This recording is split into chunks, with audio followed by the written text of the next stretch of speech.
ces discussions autour d'une possible trêve, eh bien, les attaques continuent de faire rage ici en Ukraine. Merci beaucoup Chloé Giraud avec Théo Touché.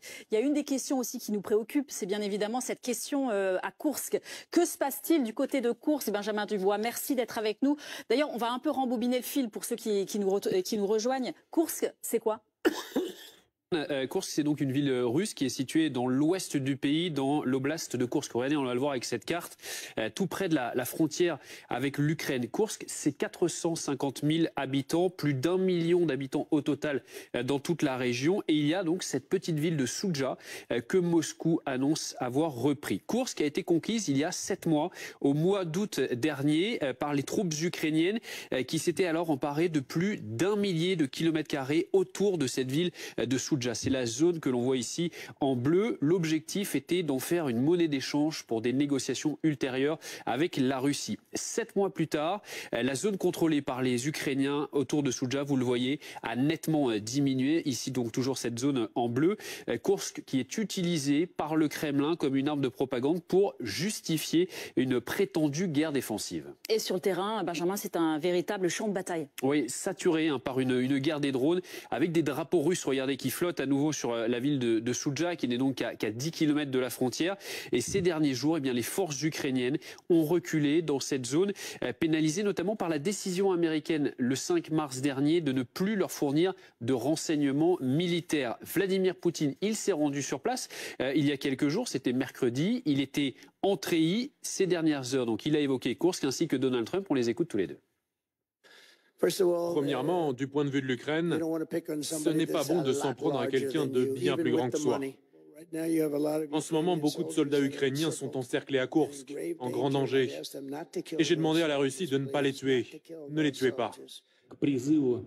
Nous sommes sensibles à l'appel du président Trump à se laisser guider par des considérations humanitaires à l'égard de ses militaires. À cet égard, je souligne que s'ils déposent les armes et se rendent, ils se verront garantir la vie et un traitement digne, conformément aux normes du droit international et aux lois de la Fédération de Russie.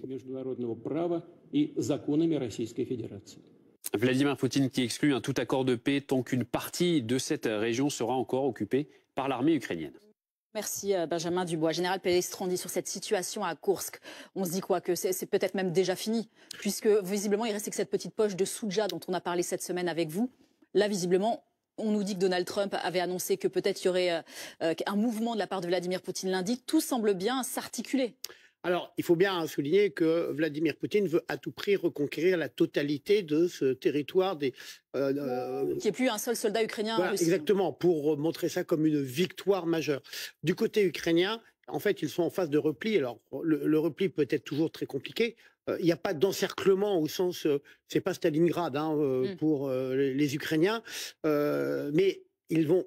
Oui, perdre cette carte qui, en fait, n'avait pas beaucoup de valeur parce que représentait 1000 km² contre 20% du territoire ukrainien. Il en demeure pas moins que il va y avoir une bataille de communication.